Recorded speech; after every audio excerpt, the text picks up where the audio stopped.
Bismillahirrahmanirrahim. Alhamdulillahillazi an'amana bi ni'matil iman wal islam wa nusalli wa nusallimu ala khairil anam Sayyidina Muhammad wa ala alihi wa sahbihi ajma'in amma ba'du. Asabiqus semua, adakah ulama Islam baik dari kalangan ahli hadis dan fikih yang bertarekat? Pertanyaan menggelitik yang sangat menarik kita kaji untuk meneguhkan keyakinan akan kebenaran tarekat sufi. Jadi harapkan dengan ulasan ini, siapapun yang kontra dan mencela tarekat sufi tidak lagi menghinakannya dengan sehina-hinanya. Ya. Pendiri tarekat adalah para ulama, amilin, dan wali besar yang diakui muslimin di penjuru dunia. Kecuali mereka yang merasa paling Qur'ani, ya. Tetapi jiwa mereka rapuh, dipenuhi dendam, iri dengki, buruk sangka, bangga diri, dan cinta popularitas. Al-Imam Ibnul Hajj Al-Maliki, penulis kitab Al-Madkhal, ya, setelah mengkritik berbagai persepsi batil dalam bertarekat di hadapan mursyid, berkata, janganlah kemudian ini dijadikan prasangka oleh mereka, bahwa apa yang sudah saya paparkan barusan adalah bentuk pengingkaran terhadap mengambil janji baiat tarekat dari orang yang ahli kepada orang yang juga ahli dengan kriteria yang telah ditetapkan. Demikian itu karena mengambil janji adalah napak tilas jalannya para salafus saleh.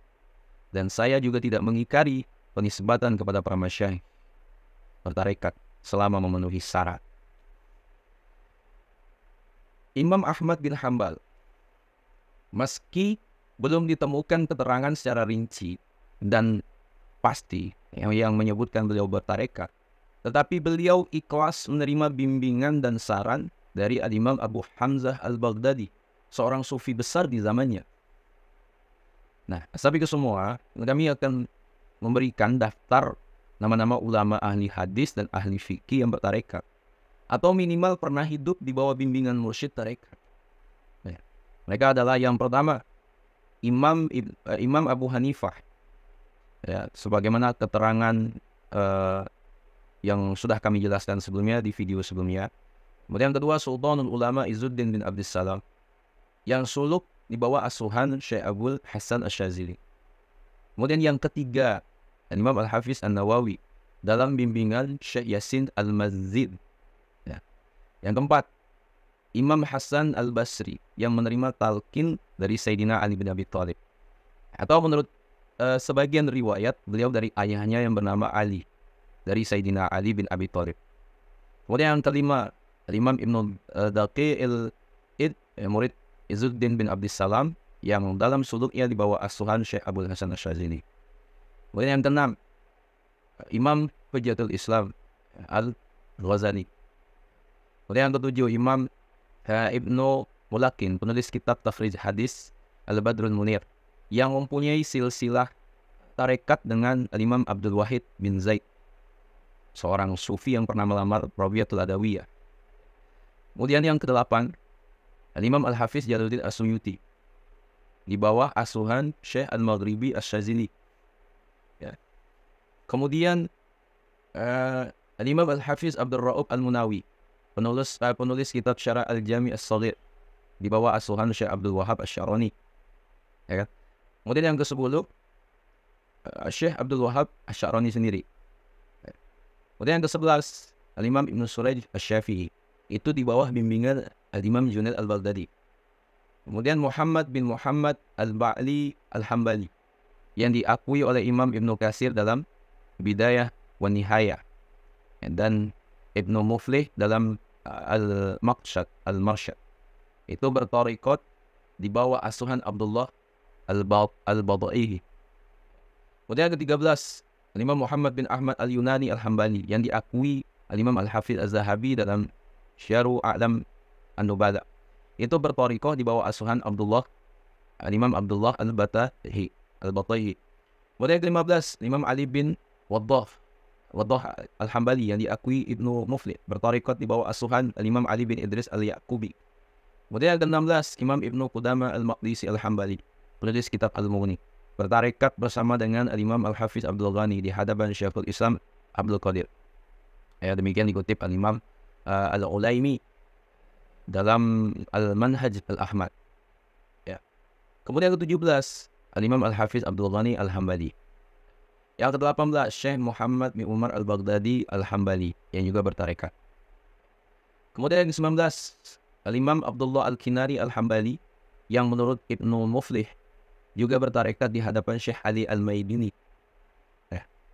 Kemudian yang ke-20 Syekhul Islam wal Muslimin Zakaria Al-Ansari, penulis kitab Asna Al-Matalib, Fathul Wahab dan lain-lain yang belajar suluk di bawah asuhan Syekh Al-Ghamri. Kemudian ke-21 yaitu Syekh Abdullah Asy-Syarqawi, mantan Syekhul Azhar dan penulis kitab syarah hadis Mukhtasaru Syekh Al-Bukhari karya Imam Az-Zabidi. Kemudian yang ke-22 Imam Mufassir Fakhruddin Ar-Razi yang diceritakan oleh Asy-Sya'rani dalam Al-Ajwibatul Mardiyah bahwa pernah suatu waktu Syekh Fakhruddin Ar-Razi bermaksud datang ke tempat Syekh Najmuddin Al-Kurdi supaya diajarkan tarekat sufi. Dan ketika kabar tersebut sampai ke telinga Syekh Najmuddin, beliau berkata, sungguh dia tidak akan mampu bertarekat.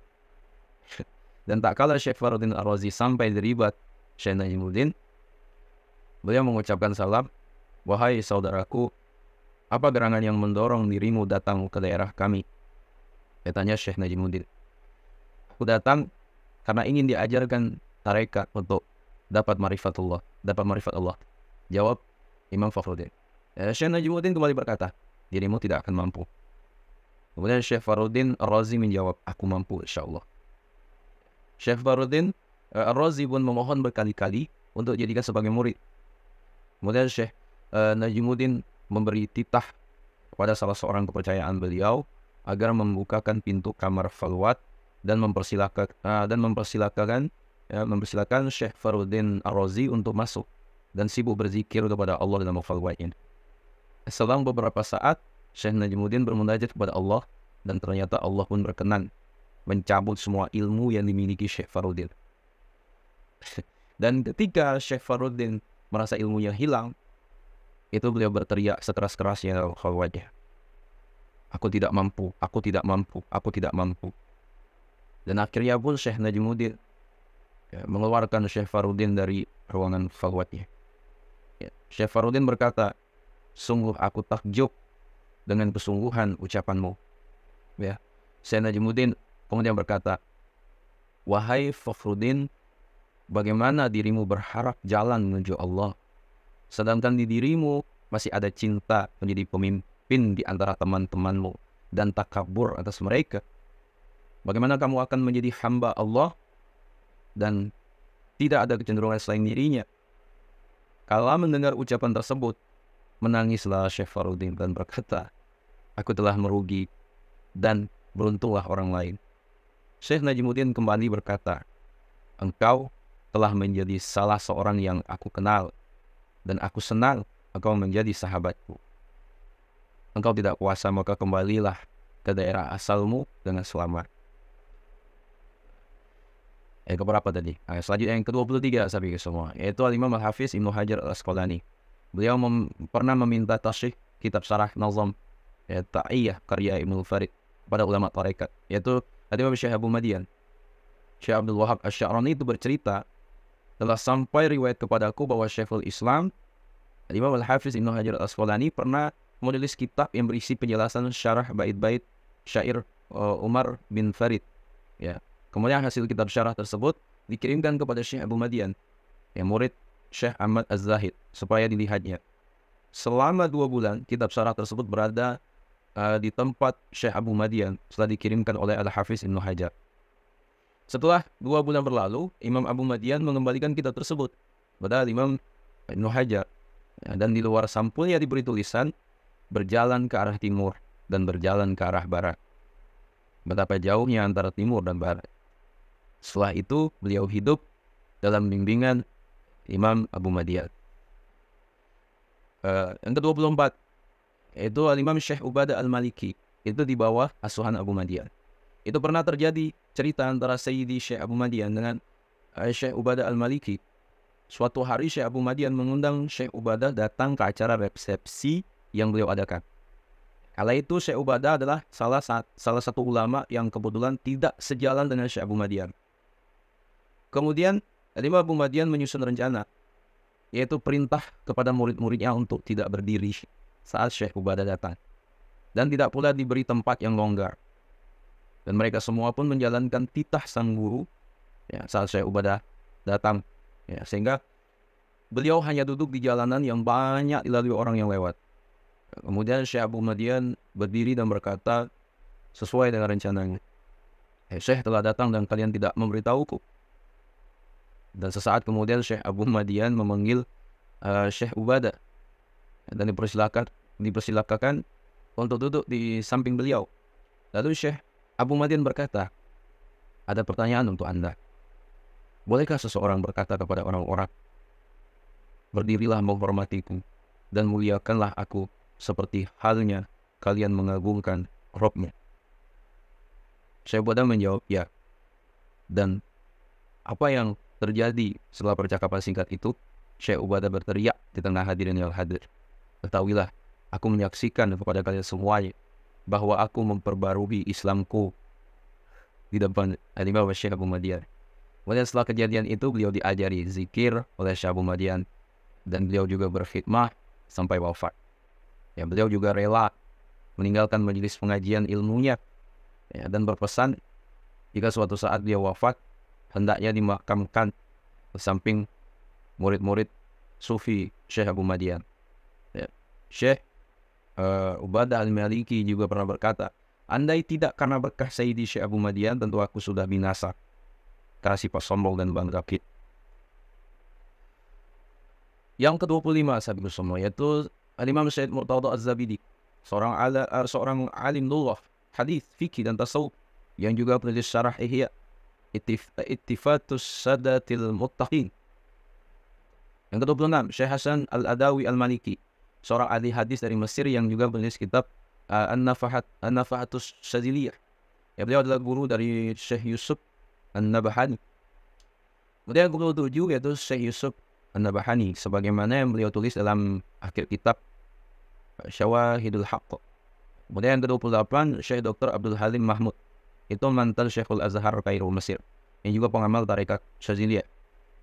Kemudian lagi yang ke-29 Al-Imam Al-Hafiz Hakim At-Tirmizi, penulis kitab hadis Nawadirul Usul. Kemudian yang ke-30 Al-Imam Syamsuddin Al-Hanafi, yang bertarekat Syadziliyah. Kemudian yang ke-31 Al-Imam Syekh Ahmad Dardir Al-Maliki, penulis kitab Syarhul Kabir, itu pengamal tarekat Khalwatiyah. Dan yang ke-32 yaitu Imam Ahmad As-Sawi, penulis kitab Asyiatus Sawi Syarhul Tafsir Jalalain. Ini pengamal tarekat Khalwatiyah. Kemudian yang ke-23 Syed Mustafa Al-Bakri, seorang ulama Hanafiyah, pengamal tarekat Khalwatiyah. Kemudian yang ke-34 yaitu Syekh Abdul Ghani An-Nabilisi, seorang ulama Hanafiyah, pengamal tarekat Khalwatiyah. Kemudian yang ke-35 yaitu Syekh Imam Al-Jazuli, penulis Dalailul Khairat, yang merupakan seorang pengamal tarekat Syadziliyah. Ya. Kemudian yang ke-36 Al-Muhaddis Al-Fakir Abdullah bin Siddiq Al-Ghumari, mursyid tarekat Siddiqiyah. Kemudian yang ke-37 Al-Muhaddis Abdullah Al-Harari Al-Habsi Asy-Syafi'i, adalah pengamal tarekat Rifaiyah dan Tijaniyah. Nah, beliau ini adalah salah satu ulama kontemporer yang dimusuhi dan difitnah oleh Wahabi karena kegigihan beliau membela jalan Ahlus Sunnah. Kemudian yang ke-38 yaitu Syekh Muhammad Maki Nasr, penulis kitab Tajwid Nihayatul Qaulil Mufid, sebuah kitab yang ditahrif, diubah oleh Wahabi. Beliau adalah pengamal tarekat Syadziliyah. Ke-39 yaitu Syekh Hasan Al-Banna, itu pendiri Ikhwanul Muslimin yang juga bertarekat Syadziliyah. Demikian dikatakan Syekh Fatih Misri dalam Fadailul Wahabiyah. Jadi sahabat semua ini muliakan Allah, itulah para ulama-ulama pengamal tarekat yang berada di jalan tarekat juga. Ya. Jelas sudah? Sahabat semua ini muliakan Allah, mungkin itu yang Pak sampaikan. Sekarang video ini bermanfaat, jangan lupa share kepada orang kita cintai, dan juga jangan lupa share ke media sosial kalian yang lainnya agar jauh lebih bermanfaat. Wassalamualaikum warahmatullahi wabarakatuh.